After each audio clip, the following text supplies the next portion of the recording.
One of the most common questions I get is, how do you shoot a video and show up with confidence in your messaging? And I will say, on one side of things, video production is a bit of a skill set, as in it's something that the more that you do it, the more comfortable it's going to become, and it becomes better and better. It might also be worth pointing out that when I'm doing a video, you often only see the last take of the actual video. And some people would start to kind of label this as that whole imposter syndrome thing. Oh, I have imposter syndrome. I can't do that. I have imposter syndrome. And I kind of look at imposter syndrome from a funny angle, which is at some point in our history, somebody had to invent this term. They had to put these words together in a specific way. And suddenly now there was this idea that here's this thing that I have. And I don't know that I buy into that, because somebody at some point had to invent this topic. And if that's the case, what would happen differently in your world if you could step into, yes, an alternate reality as if these words never came together? And instead,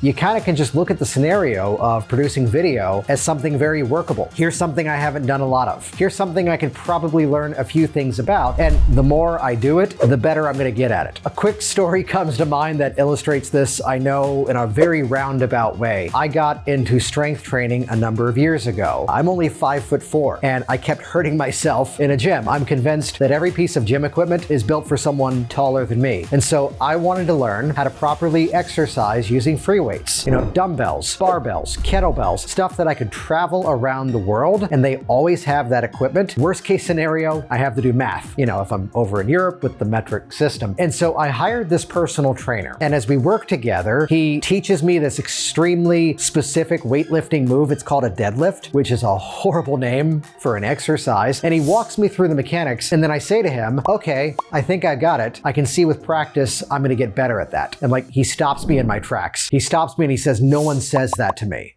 I'm like, what do you mean? He goes, no one says that to me. I go, says what? He goes, I can see with practice I'm going to get better at it. I go, what other option is there? Here's the thing that I've not yet done, and by practicing it, I'm going to become better at it, right? He goes, I think you're going to be fine with 1 or 2 sessions. You're good to go. So as we talk about producing video, recognize that there is a bit of a curve to that comfort the more that you do it. Here's the bigger thing I've run into for people who say that I'm afraid of doing video for my business. If you cannot yet sell yourself on exactly what you do, how the hell are you ever going to sell it to somebody else? There's a mechanism that I guide people through when we start to talk about what you offer to the world. What are the specific components of what you do? What are the core belief shifts that need to be activated for somebody to see the full value of what you provide in your business? Now, I want you to imagine there's a table in front of you, and just think about the confidence that's going to increase in your delivery, especially on video, if metaphorically on this table, you now have 3 or 4 very specific megaphones. Yeah, megaphones, those things that police use for crowd control, or they use at a sporting event to make a big announcement. Imagine here's this table in front of you, and the segments of what you do in your product or your service are there on this table. No matter what question comes your way, you then can reach over and metaphorically pick up that specific megaphone, that specific core element of what you provide to your dream audience, and speak through the filter of exactly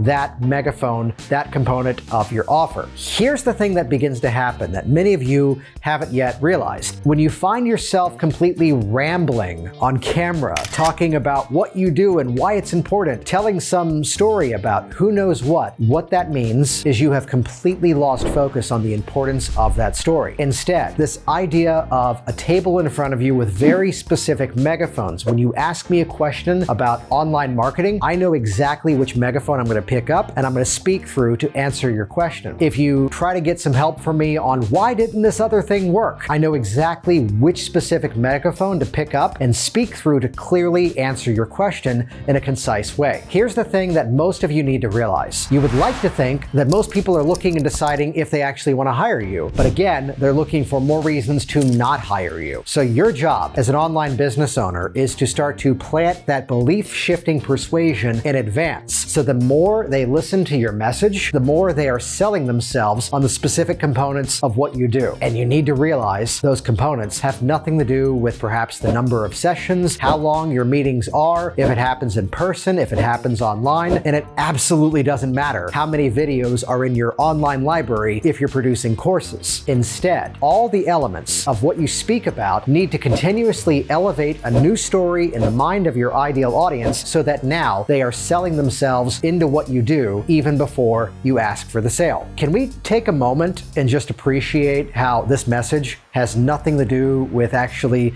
building up confidence, though clearly this is what's going to build up your confidence? Can we also talk about that this wasn't anything silly like telling you to imagine your audience is naked? Though if that helps you, go for it, buddy. Instead, it goes back to this premise. If you cannot sell yourself on what you do, how could you ever sell it to somebody else? As you know the ins and outs of exactly how to speak about the offer, the service, the products that you provide in a way that is triggering the right mental neurology of what decisions they're looking to make even before your audience can make that decision, that's exactly how you create that pre-sold client. And the pre-sold client is not just that person who is ready to call you up and give you money without even knowing the price, though that also is a pre-sold client. When I say pre-sold client, what that really refers to is that person who is so sold on the process, the program that you're going to provide, that these are the people who come in not fighting with you along the way. The pre-sold client is that person that if you give them homework inside of the services you provide, they actually do the homework. Your pre-sold client is the person who is so completely sold on the process that they,